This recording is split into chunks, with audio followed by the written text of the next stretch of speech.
They thought I was just their tired old mother, waiting patiently for the nursing home they'd already picked out. But that night, as they left my house with their secret plans still fresh on their lips, I smiled politely, waved goodbye, locked the door, poured myself a cup of tea, and whispered into the silence. Game on. What happened next left my children screaming in anger, and me laughing on a beach in Florida with a margarita in hand.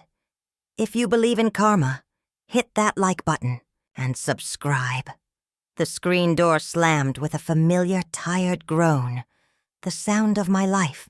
I stood there for a moment, my hand still on the worn wooden frame, watching their cars. My son's sensible sedan, my daughter's shiny SUV, kick up dust as they sped down the long gravel drive. The taillights vanished into the twilight, leaving behind a silence so profound it felt like a physical weight. My name is Dorothy. I'm 79 years old, and for most of those years, I believed family was the bedrock of everything. It was the creed I lived by, the lesson I hammered into my children over 1,000 suppers at this very farm. Loyalty, sacrifice, unconditional love. I let out a breath I didn't realize I'd been holding, and turned the deadbolt. The click echoed in the empty house. It was a sound of finality. For 50 years, this farm had been my life, my prison, and my sanctuary. I'd come here as a young bride, full of dreams that were quickly tempered by the unrelenting reality of soil and seasons. After my Robert passed, the dream became a burden I shouldered alone. The mortgage, the repairs, the backbreaking labor to keep the fields from going fallow. I remember one Christmas. It must have been 98. The harvest had been poor. Money was tighter than a drum. Robert had been gone 2 years. I'd sold my mother's pearl necklace to buy the kids a second-hand bicycle they could share, and a new doll for my daughter. I stayed up until 3 a.m., sewing stockings and baking cookies from scratch, so the morning would feel magical. I remember their faces, lit up by the tree, and I thought, this is it. This is why I work my hands to the bone. For this. That was the contract, wasn't it? Unspoken, but ironclad. I give everything. They become good people. I walked to the kitchen, my knees protesting with every step. This old farmhouse knew all my aches and pains. I filled the kettle and set it on the stove, the blue flame hissing to life. As I waited, I leaned against the counter and looked out the window over the sink. I could see the outline of the big, red barn against the darkening sky, the field stretching out beyond. My life's work, every callus on my hands, every ache in my back, was a map of this place. The disrespect didn't start with a shout. It was a slow drip, a quiet corrosion of their regard. It began after the grandchildren arrived. They'd drop them off with a rushed, "Thanks, Mom. You're a lifesaver," and a peck on the cheek. The car would barely be out of the driveway before my phone would buzz with a list of instructions. "Don't give him sugar. His behavior has been awful. Make sure she does her reading. We're trying a new gluten-free diet." I'd raised 2 children of my own through sickness and health, but suddenly, my wisdom was outdated, a relic. Then came the comments, slipped into conversations like a thin, sharp blade. My son Mark, surveying the living room during a visit. "This place is a lot for you to manage, Mom. Have you thought about simplifying?" He didn't mean decluttering. He meant a 1-bedroom apartment in a facility. My daughter Sarah, flipping through a mail-order catalog left on the table. "Ooh, a stair lift. Wouldn't that be handy, Mom?" I was still climbing those stairs every night, same as I had for 50 years. She was already furnishing my decline. The worst was last Thanksgiving. They were all here, the table groaning with food I'd spent 3 days preparing.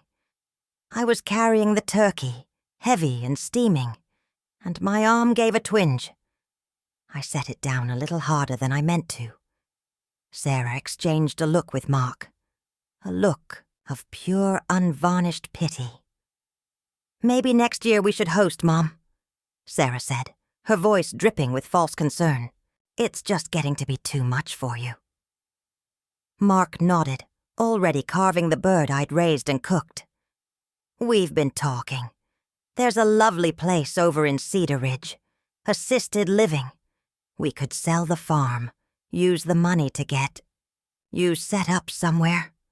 Comfortable." Comfortable! The word hung in the air, suffocating. They weren't seeing me, their mother. They were seeing a problem to be solved, a fixture to be moved, an asset to be liquidated. They were counting my money, my land, my life, and deciding how to spend it for me. The kettle screamed, jolting me back to the present. I poured the boiling water over the tea bag in my mug, watching the amber color bloom. The silence of the house was no longer peaceful. It was accusatory. It echoed with the ghost of their words, their plans, their utter dismissal of the woman who had built the very foundation they now stood on to judge her. I carried my tea to the old armchair by the fireplace, Robert's chair. I sat in the dark, the only light coming from the moon through the window. I sipped the hot, bitter liquid and let the truth wash over me. The contract was broken. They had voided it with their whispered plans and patronizing looks I had given, and given until there was nothing left of me but these calloused hands and a smile I had to force for them. I had poured my entire life into this soil, into this family, and they saw it not as a legacy of love, but as an entitlement, an inheritance. A strange calm settled over me. The hurt crystallized into something else, something harder, something sharper. I set the mug down on the side table. The sound was small but definitive in the quiet room. I looked around at the shadows of the house, at the land sleeping outside the window. My land, my house. And I whispered 3 words into the silence that finally felt like my own. Game on. The silence after my declaration didn't last. It was broken a week later by the cheerful, insistent ring of my doorbell. I didn't need to look to know it was Sarah.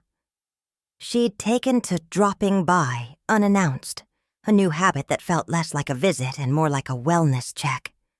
I opened the door to her bright, practiced smile. "Mom, I was in the area and thought I'd surprise you." She bustled in, her eyes doing their usual quick inventory of the living room, checking for dust, disarray, decay. She held a glossy brochure in one hand. "I brought you a little something to look at," she said, her voice too loud for the quiet house. She thrust the brochure into my hands. It was for the orchards at Cedar Ridge.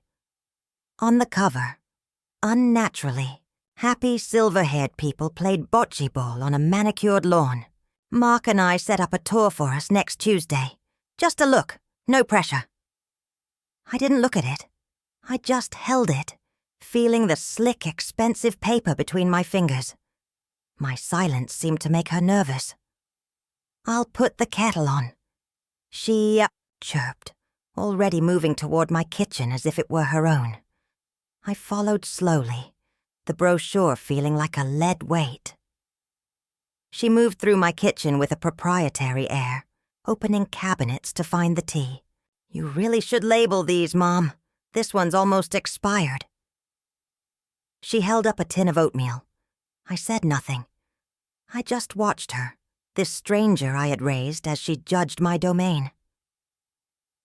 The phone rang, the old wall-mounted one by the fridge. Sarah answered it before I could take a step. "Dorothy's residence." "Oh, hi, Mark." She turned her back to me, lowering her voice, but not enough. The house carried sound.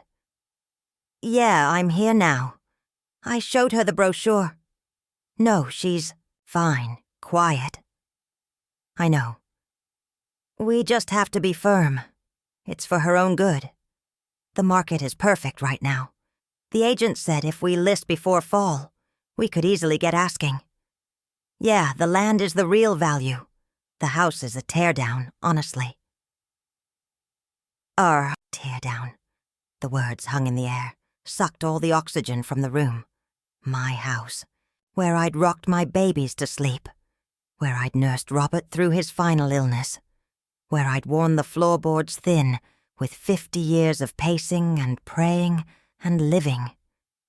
It was the shell that held every memory I had left. And to them, it was a teardown, a thing to be bulldozed for its dirt. Sarah hung up, her smile back in place. That was Mark. He's excited about Tuesday. She turned and finally saw my face. The smile faltered. Mom, are you okay? You look pale. She reached out, her fingers aiming for my forehead, to check for a fever like I was a child. Like I was incapable of knowing my own mind, my own body, my own heart. That was the final straw. Not the brochure, not the whispered plans about money. It was that gesture, that patronizing, pitying, dismissive reach. She wasn't seeing a mother. She wasn't even seeing a person. She was seeing a chore, a problem, an inconvenient, aging thing that was preventing them from cashing in. My hand shot up. I didn't grab her wrist. I didn't push her away. I simply intercepted her. I caught her hand in mine. My grip, hardened by a lifetime of hauling feed buckets and pulling weeds, was firm, unyielding. Her eyes widened in shock. She tried to pull away, a little laugh escaping her. Mom, what are you— I held on. I looked straight into her eyes, and for the first time in a decade, I let her see the steel that lay beneath the soft, wrinkled surface. I let her see the woman who had single-handedly kept the bank from foreclosing. The woman who had stayed up all night sewing Christmas stockings. The woman who was not yet gone. The tour is cancelled, I said. My voice was low, flat. It didn't sound like my voice. It was colder. It was the voice of the soil in January. You will not sell my home. You will not discuss my money. You will not plan my life. She stared, her mouth slightly agape. Mom, you're being irrational. We're just trying to help. You are not helping, I stated, each word a chip of ice. You are waiting, and I am tired of being waited for. I released her hand. She snatched it back, rubbing her wrist as if my touch had burned her. The brochure for Cedar Ridge lay on the floor between us. I bent down, my knees cracking in the silence, and picked it up. I didn't look at it. I simply walked to the trash can under the sink, lifted the lid, and dropped it in. The sound of it hitting the plastic liner was absurdly final. I think you should go now, Sarah, I said, not turning around. She stood frozen for a moment, a whirlwind of confusion, indignation, and hurt on her face. Then, without another word, she turned and left. I heard her car door slam, the engine roar to life, the gravel spin under her tires. The silence returned, but it was different now. It wasn't empty. It was full of my resolve. I walked to the hallway and stood before the large, dusty mirror that had hung there since Robert's mother lived in this house. I looked at my reflection. The white hair, the stooped shoulders, the map of wrinkles. For so long, I had only seen what they saw, decline. But now, I looked deeper. I saw the set of my jaw, the glint in my eyes. I saw the girl who had arrived, here with a hope chest and a dream. I saw the wife who had buried her husband. I saw the mother who had fought off every storm. She had been buried under years of duty and expectation, but she was still there. She had been waiting too. The contract was not just broken, it was null and void. A new one was being written. I turned from the mirror and went to Robert's old desk in the study. I pulled out a fresh, clean legal pad and a pen. At the top of the page, I wrote 3 words: The Reckoning. The silence in the wake of Sarah's departure was a physical presence. It was no longer the quiet of waiting, but the profound, echoing stillness of a battlefield after the first shot has been fired. The air itself seemed charged, vibrating with the aftershocks of my declaration. I stood in the center of the living room, my heart hammering, a rhythm that felt less like fear and more like a war drum, a teardown. The words echoed, but now they fueled me instead of crippling me. They were a diagnosis, and the prognosis was a fight. I turned and walked back to Robert's desk. The legal pad sat there. The words, The Reckoning, staring back at me, bold and undeniable. It was no longer a title. It was a mandate. I sat down, the old leather chair groaning in welcome. This had been Robert's sanctuary, his command post, for running the farm. The surface was worn smooth where his forearms had rested for 40 years. I ran my hand over the wood, drawing strength from the ghost of his presence. He was a pragmatic man, a strategist. He would have never let sentiment cloud the necessary math of survival. "Okay, Robert," I whispered to the empty room. "Let's see the damage." I opened the top drawer. It was a jumble of my life. Old check registers, bundles of paid, bills held together by brittle rubber bands, tax returns going back a decade. I pulled it all out, creating a fortress of paper on the desk. This was not going to be a casual glance at a bank statement. This was an archaeological dig into my own financial grave. I started with the checkbook. My hands, which had trembled just an hour before, were now steady. I flipped through the register, line by line, transaction by transaction, and there it was, the story of my subsidized oblivion. It wasn't one large, dramatic drain. It was a death by 1,000 cuts, a slow, constant bleed-out that I had allowed to happen out of a sense of maternal duty that had curdled into something else entirely. $200 to Sarah for household extras. $500 to Mark for a can't-miss investment opportunity. $3,000 for our share of a family vacation to a resort I never wanted to visit.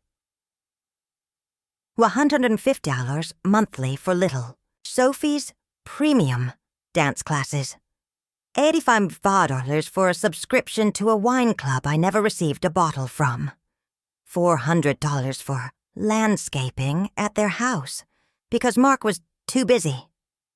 The list went on and on. It was all framed as temporary, as help they just needed to get through a tight month. But the months had stacked into years. I cross-referenced the checks with my bank statements, my finger tracing the declining balance in my savings account. The money Robert had left me, the money we'd scraped together for decades to have a cushion, was nearly gone. The interest from the CDs we'd carefully bought had been automatically deposited into my checking account for years, and it had all been siphoned away, dollar by dollar, into their lives. A cold, clean fury began to burn in my chest, incinerating. The last remnants of guilt. This wasn't love. This was financial cannibalism. They had been keeping me comfortable just enough to keep me compliant, to keep the signing hand steady. They weren't waiting for me to die. They were ensuring I died broke, leaving them with only the asset they truly wanted, the land. I opened the last folder, the life insurance policy Robert had left me. The one I'd dipped into only once, to replace the ancient furnace. The one that had seemed like a monumental, untouchable fortress. I looked at the current value, at the numbers that represented the last of our shared security, and I saw the beneficiary forms. Primary, Dorothy Evans. contingent, Sarah Evans Williams, and Mark Evans, to be divided equally. Of course, it was standard. We'd set it up when the children were young, but looking at it now, with the fresh evidence of their entitlement spread across the desk, it felt like a target painted on my back. The money was theirs. I was just the inconvenient lockbox it was stored in. The phone call, Sarah's voice. The market is perfect right now. They weren't just planning for after I was gone. They were counting on it. They were timing it. I pushed the papers away. The calculation was complete. The total financial damage was staggering. But the emotional audit was catastrophic. They had not only taken my money, they had stolen my autonomy, my dignity, and my peace, all while pretending to care for it. The reckoning was no longer about understanding. It was about action. I reached for the phone on the desk, a heavy black rotary phone from another era. Its weight was comforting in my hand. This was a tool for serious conversations. My first call was to my bank. I got Margaret, the vice president who had helped Robert and me for 30 years. Margaret? It's Dorothy Evans. Yes, dear, I'm fine. I need your help. I am revoking all signing authority and power of attorney for both my children. Effective. Immediately. No, there's no mistake. Yes, I'm certain. Please freeze any joint transfers between my accounts. From now on, all inquiries about my finances are to be directed to me, personally, and require my written consent. No exceptions. Margaret, to her credit, asked no probing questions. She heard the iron in my voice and simply said, "Consider it done, Dorothy." The next call was to my financial advisor, a young man named Chad, who had always treated me with a sort of patient condescension. I cut through his pleasantries. "Chad, this is Dorothy Evans. I am instructing you to immediately remove Sarah Evans Williams and Mark Evans as contingent beneficiaries on my life insurance policy and all investment accounts. I am aware of the implications. No, I do not wish to discuss it. Please email the paperwork to me today." His flustered sputtering was a small, satisfying melody. One by one, I made the calls. The credit card company they had, helpfully, added themselves to as authorized users for emergencies.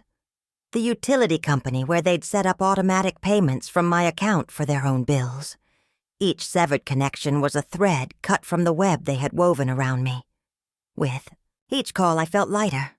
The lead weight of their control was melting away, replaced by the solid, familiar strength of self-reliance. I was not just stopping the bleeding. I was cauterizing the wound. I hung up the phone after the final call. The silence returned, but now it was the silence of a ship that has been righted after a storm. It was calm, purposeful. I looked down at the legal pad. Under. The reckoning. I began to write a new list. It was not a list of losses. It was a list of assets. The house, paid in full. The land, 20 acres, prime. My name, on the deed, only my name. They saw a tear down. I saw a fortress. They saw an old woman. I saw a general who had just reclaimed her command. The phone rang, shrill in the quiet. I let it ring twice, 3 times. I knew who it was. The news would have traveled fast. The first bank alert, the first declined transaction, would have set off their alarms. I picked up the receiver. I could hear the panic on the other end before a word was spoken. "Mom." It was Sarah's voice, tight and high-pitched. "What is going on?" "My card was just declined at the grocery store. The bank said—" I interrupted her, my voice as calm and cold as the soil in January. "Hello, Sarah. I'm reorganizing my affairs. You'll have to use your own money from now on." The silence on her end was absolute. It was the sound of a world-view shattering. I didn't wait for a reply. I gently returned the receiver to its cradle, severing the connection with a soft, definitive click. The click of the phone was a period at the end of a sentence I'd been writing my entire life. The silence that followed was mine. It was a clean, earned quiet, and I savored it for a full minute, my hand resting on the cool, black plastic of the receiver.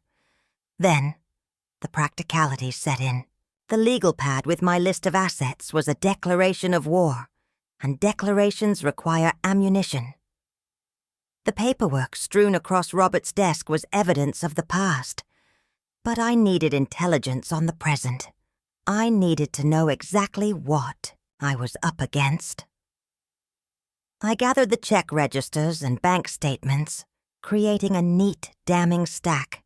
They were my proof, my shield against the guilt trips and gaslighting that were surely coming. I needed them safe, somewhere they would never think to look. The answer came to me instantly. Robert's old tackle box. He hadn't fished in 20 years, but he'd kept the heavy metal box, its hinges rusted shut, on a high shelf in the garage. To my children it was junk. To me it was a vault. I carried it inside, the weight of it a comfort, and placed the financial evidence inside, right on top of the old dried-up lures and rusty hooks. It felt poetically just, their greed, contained by their father's simple, honest pastimes. The act of hiding it made me feel exposed. The house, my fortress, suddenly felt porous. I checked the locks on the doors, something I hadn't done with any real intention since Robert passed. As I clicked the deadbolt on the front door, a movement through the sidelight window caught my eye. A car, slowing down. A familiar, sleek silver sedan that screamed of Mark's aspirations. It crept past the house almost to a stop, then accelerated away, a little too fast. A reconnaissance run.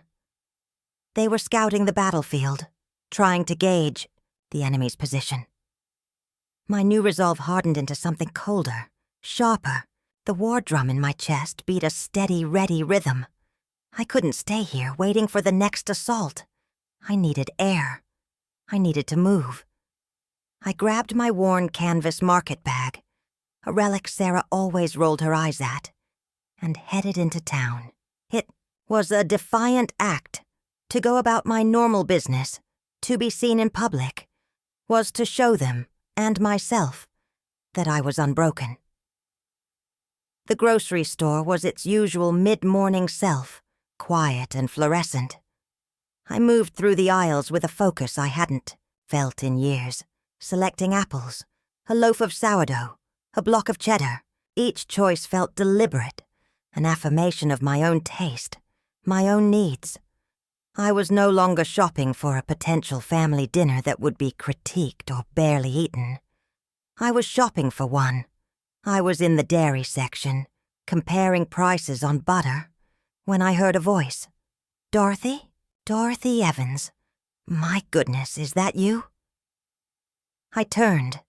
The woman was familiar, but it took a moment to place her. Sharper features now, stylish gray hair cut in a severe bob. Then it clicked. Linda Corbett. She'd been Robert's office manager for years at the Agricultural Supply Company. A whip-smart woman who'd always treated me as an equal, not just the boss's wife. Linda, I said, a genuine smile breaking through my grim focus. It's so good to see you. You too. I heard about Robert. I'm so sorry, dear. He was a good man. One of the best. Her eyes were warm but held a professional sharpness that hadn't faded with retirement. Thank you, I said. He thought the world of you. We made the usual small talk for a few minutes. How long had she been retired? Was she enjoying it? But I could see her studying me, a curious frown creasing her brow. Forgive me for saying so, Dorothy. she finally said, lowering her voice. Slightly, but you look different. Tired. Is everything all right? The concern was real. It was the first real concern I'd encountered from anyone in a long time. The carefully constructed dam inside me threatened to break. It's been a year, I said, a pathetic understatement. Linda nodded slowly, not buying it. Her eyes flicked around almost instinctively, her old habit from handling confidential business deals. It's not my place, she began, then stopped herself. No, forget that. Robert was a dear friend. Are the kids giving you trouble? The directness was a shock. It was also a lifeline. You could say that, I admitted, my voice barely a whisper. Linda's face tightened. She took a step closer, her cart blocking mine. Look, Dorothy, I shouldn't be telling you this. It's probably just gossip, but it's been sitting wrong with me for months. A cold trickle of dread, entirely separate from the clean fury I'd felt earlier, started down my spine. Telling me what? She sighed. About 6 months ago, I ran into your Mark at the country club. I was there for a charity event. He was with a few of his buddies. Real high rollers. They were in high spirits, talking shop. She paused, checking again that no one was in earshot. I wasn't eavesdropping, but I was waiting for my husband, and I couldn't help but overhear. Mark was holding court. He was talking about a sure thing land development deal. Said he had a sweetheart deal on a prime parcel of land, just waiting for the right moment. The air left my lungs. The store seemed to tilt around me. Linda's voice was full of pity now. He said the estate issues would be resolved soon, and that the old girl was finally getting soft enough to crack. He laughed, Dorothy. They all laughed. The words landed like physical blows. Estate issues. Resolved soon. Old girl. Soft enough to crack. It was so much uglier, so much more calculated than I had ever imagined. This wasn't just opportunistic greed, it was a planned extraction. They were discussing my mortality, my weakness, as a business opportunity, with his friends. Linda saw the color drain from my face and reached out, putting a hand on my arm. I am so sorry. I thought about calling you, but it felt so intrusive. I convinced myself it was just boys bragging. But seeing you now, I knew I had to say something. I found my voice, though it sounded distant and strange. Thank you, Linda. Thank you for telling me. It's not a surprise. The lie was necessary to keep myself from crumbling right there in the dairy aisle. We said our hurried goodbyes, a new, awful understanding hanging between us. I abandoned my cart and walked out of the store, the automatic doors swishing shut behind me like the ceiling of a tomb. I drove home in a trance, Linda's words playing on a loop in my head. A sweetheart deal, prime parcel, estate issues. It wasn't just a vague hope that they'd get the land someday. Mark was actively shopping it. He was making promises to developers, using my home as his collateral. When I got back to the house, I didn't even put the groceries away. I went straight to Robert's desk. The legal pad with my asset list now seemed naive. I flipped to a new page. At the top, I wrote a new heading, underlining it twice. Intelligence gathering. Linda's revelation changed everything. This was bigger than Sarah's grocery bills and Mark's bad investments. This was about my land, my home. I needed to know who he'd been talking to. I needed to know what he'd promised. I opened the bottom drawer of Robert's desk, the one that held the real artifacts of his business life.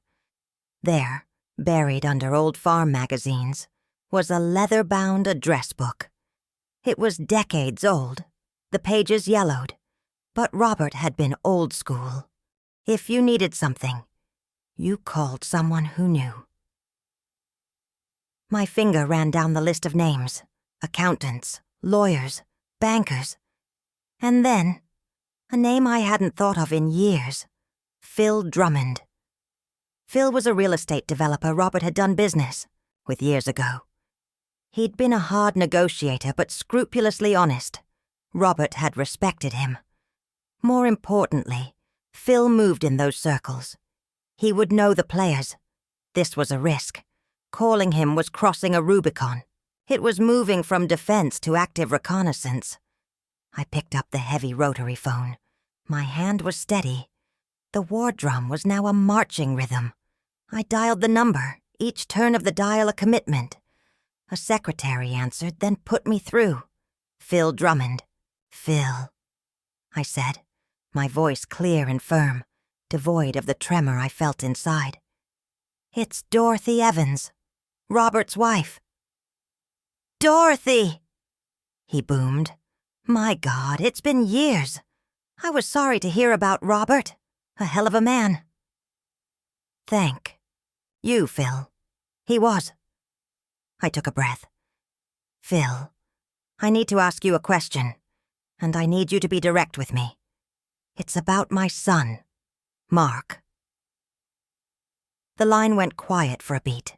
The joviality was gone from his voice when he spoke next. What about him? I have reason to believe he's been talking to developers about my land. Our land. The Evans farm. I need to know who he's been talking to. Phil let out a long, low whistle. Dorothy, I'm not asking you to betray a confidence, Phil. I'm asking you to help an old friend who is being backed into a corner. If you've heard anything at all. He was silent for a long time. I could almost hear him weighing loyalties, old and new. All right, he said finally, his voice gravelly with reluctance. I have heard whispers, nothing concrete, but a guy I know at Silver Creek Developments mentioned a meeting a few months back with a young hungry guy named Evans, said he was talking up a 20-acre parcel on the old Evans homestead, said it would be available soon. They passed. They thought he was getting ahead of himself.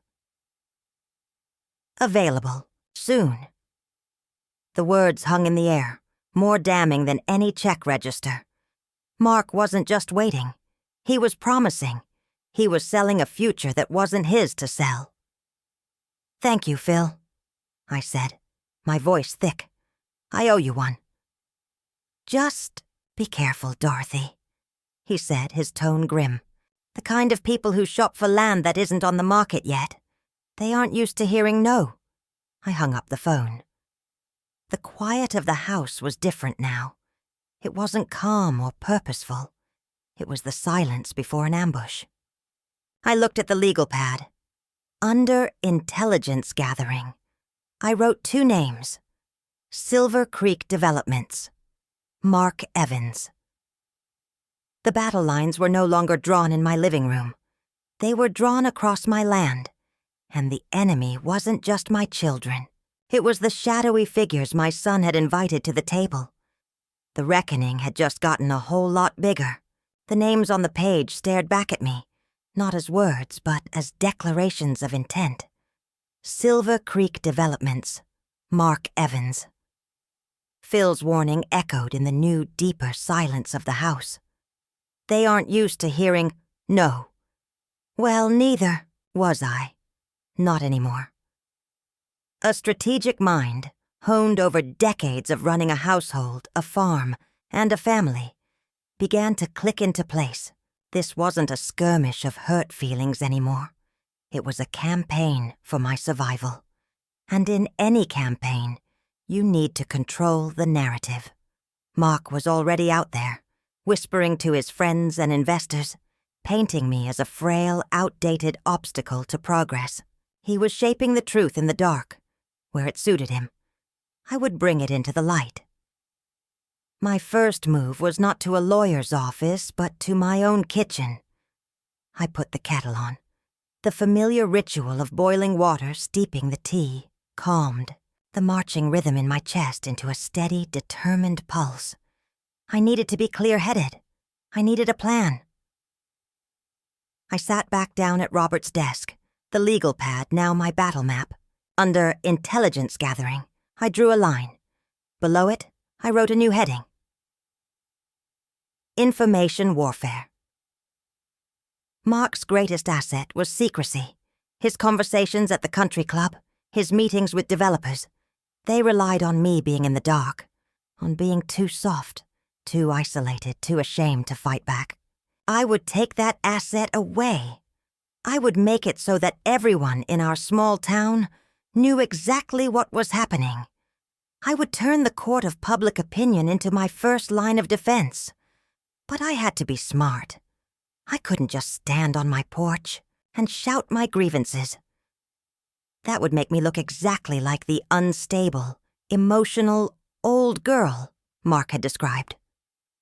I needed a credible messenger. I needed a vector. An idea, cold and brilliant, formed. The garden club luncheon. It was tomorrow, a gathering of the town's most established women, the very same circle Linda Corbett moved in. It was the perfect venue. Not a public spectacle, but a private, influential room. And I would have the perfect, unwitting accomplice. Evelyn Pritchett, Evelyn, was the town's most beloved gossip. A woman who treated information as currency and dissemination as a sacred duty. She was also fiercely protective of what she called the old ways, and had never approved of Mark's flashy city slicker demeanor. The plan was simple. I would go to the luncheon. I would be visibly weary but stoic. And when Evelyn inevitably asked how I was holding up, I wouldn't lie. I would give her the truth, carefully packaged, not as an accusation but as a sad, bewildered confession. I just don't understand, Evelyn. After Robert worked so hard his whole life, Mark is already talking to developers about splitting up the land. He seems to think it's a done deal. I suppose I'm just a silly old woman, getting in the way of progress.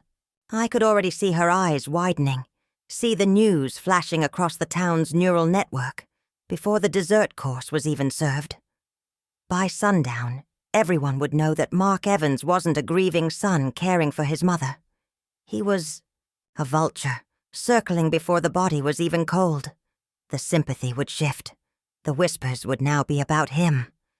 But public opinion was a shield, not a sword. For the sword, I needed the law.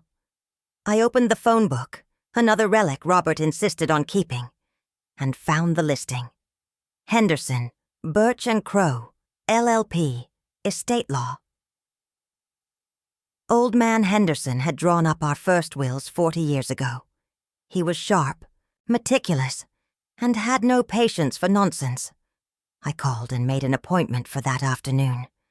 Sitting in his wood-paneled office later that day, I felt a surreal sense of calm. I laid it all out for him. Not with emotion, but with cold, hard fact. I showed him the list of drained accounts, the evidence I'd hidden in the tackle box. And then I told him about Linda's revelation and my conversation with Phil Drummond. Henderson listened, steepling his fingers, his expression grim. When I finished, he removed his glasses and polished them slowly. "Dorothy," he said, "this is exceptionally serious. What your children have done, financially, is morally reprehensible. But this—" He tapped the pad where I'd written, "Silver Creek Developments. This moves into the realm of potential fraud. He is making representations about property he has no legal claim to." "I know," I said. "What can I do?" "The first and most important thing is to fortify your position," he said. We need to revoke any existing power of attorney you may have granted them. We need to update your will immediately, explicitly disinheriting them and stating your wishes for the property in no uncertain terms. We will notarize it and file it today. It won't stop them from trying to contest it later, but it creates a massive legal hurdle. It was the final, irrevocable step, putting it on paper. Making it real. My hand trembled only for a second before I stilled it. Do it, I said. For the next hour, I worked with Henderson to draft a new will. The language was brutal in its clarity. I bequeathed my entire estate, save for $1 each left, to Mark and Sarah, as a token of my intention, to a local land conservancy trust. The trust's mandate would be to preserve the property as farmland in perpetuity. It was the ultimate negation of their dreams. No developers, no subdivisions, just the earth, untouched. As I signed the document, the pen feeling heavy and significant in my hand, I felt a chapter of my life slam shut. The mother who protected was gone. The general who defended had taken her place. I left Henderson's office with a copy of the new will sealed in a large manila envelope. The afternoon sun felt different on my face. It was no longer just illuminating my world. It was illuminating my path. When I arrived home, I saw I had a visitor. Sarah's car was in the driveway. She was sitting on the porch steps, her face puffy from crying. She stood up as I approached, her expression a messy cocktail of anger and hurt. "Mom? Where have you been? I've been calling for hours." Her voice was shrill. I walked past her, unlocked the front door, and stepped inside before turning to face her.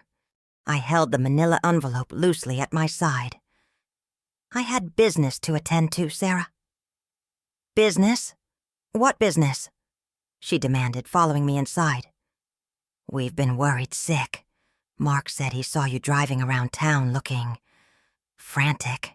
So the reconnaissance report had been filed, I thought. "I'm sure he did," I said, my voice even.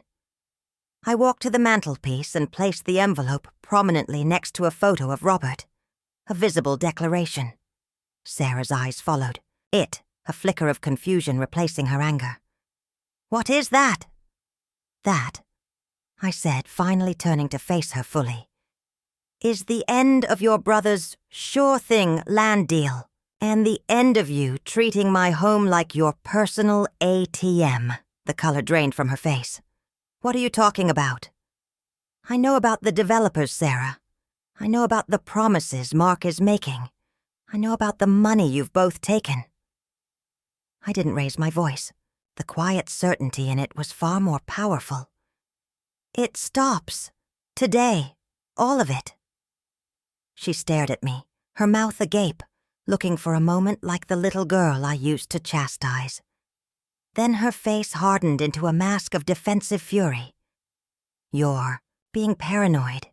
You're losing it, Mom. Everyone can see it. We're just trying to help." "No," I said, my voice low and final. "You are trying to take, and you have failed. You can leave now." For a long moment she just stood there, stunned by the sheer force of my dismissal.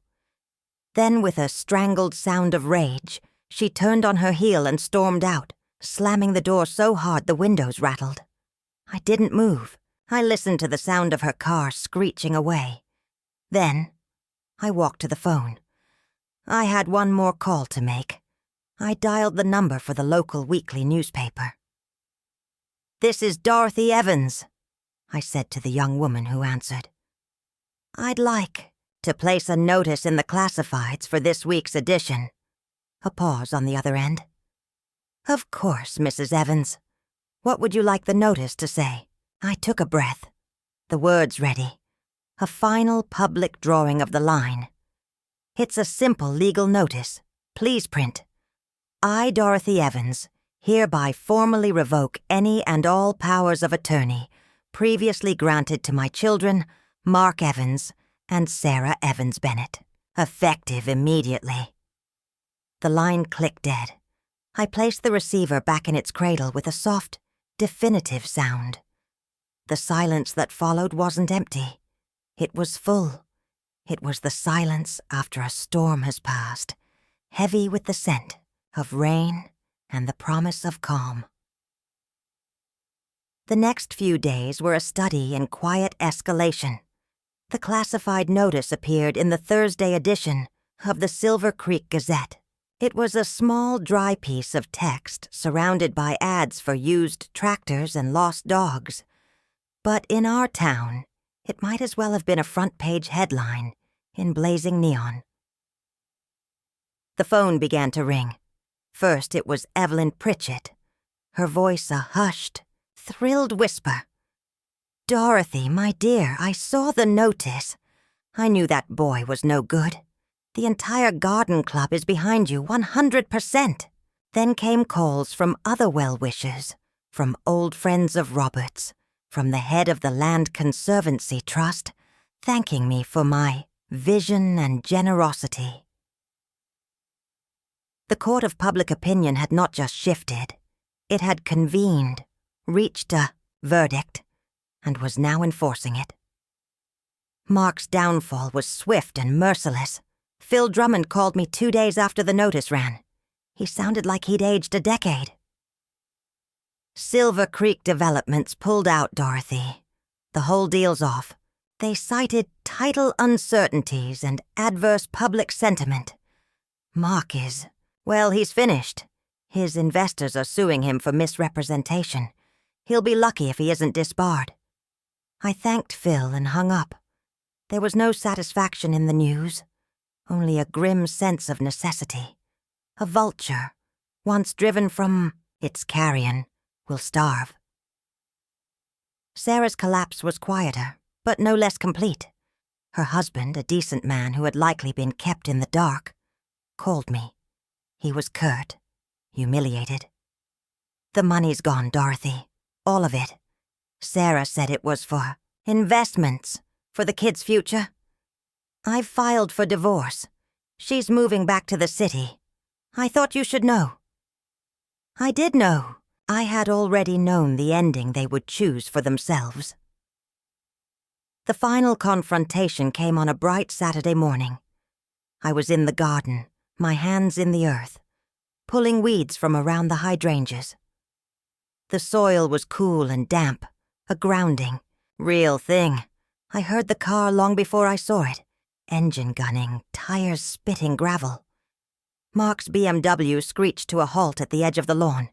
He got out, slamming the door. He looked haggard, his expensive shirt rumpled, his face a thundercloud of rage and desperation. He didn't bother with greetings. "What did you do?" he snarled, stomping across the grass toward me. I slowly rose to my feet, brushing the dirt from my knees. I did not cower. I did not step back. I simply looked at him. I protected what was mine. I said, my voice calm. "You left me no choice. You ruined me." He shouted, his voice cracking. "My business, my reputation, all for this. This patch of dirt. It was never just dirt to your father," I said, "and it was never yours to sell." He took another step closer, his finger jabbing the air. "You're a vindictive old woman. You've lost your mind. I'll fight this. I'll contest that will until you're in the ground and I'm in a pauper's grave." "You can try," I said, and a small, sad smile touched my lips. "But you'll lose. Henderson made sure of it. And every time you try, you'll just remind everyone in this town what you did. You'll be the man who tried to steal from his own mother. That's a title you'll never shed." The truth of it hit him like a physical blow. The bluster drained out of him, leaving only a hollowed-out shell of a man. He looked around at the house, the fields, the life he had thought was his entitlement. He saw it all, and he saw that none of it would ever be his. His shoulders slumped, The anger was gone, replaced by a bewildered defeat. "Why?" he whispered. "Why would you do this to your own son?" It was the last desperate weapon in his arsenal, a plea from the little boy he used to be.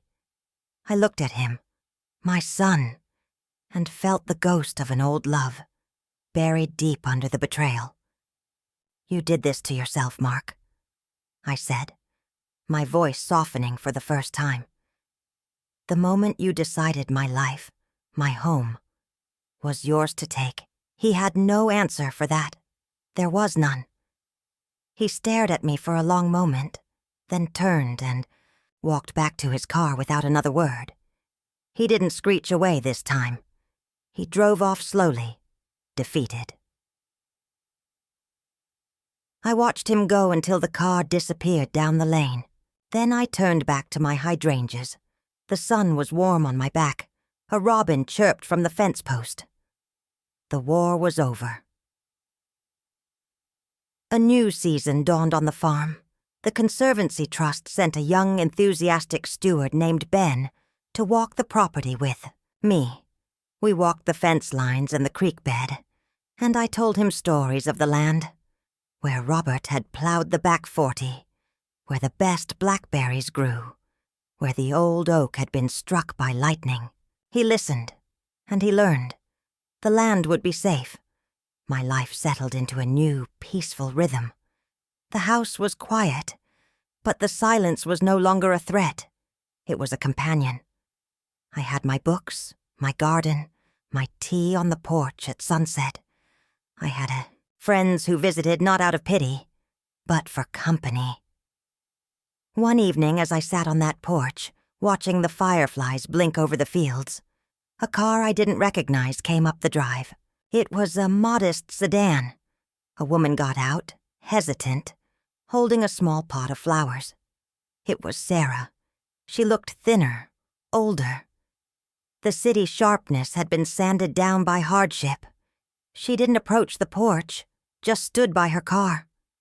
"I'm not here to ask for anything," she said, her voice quiet.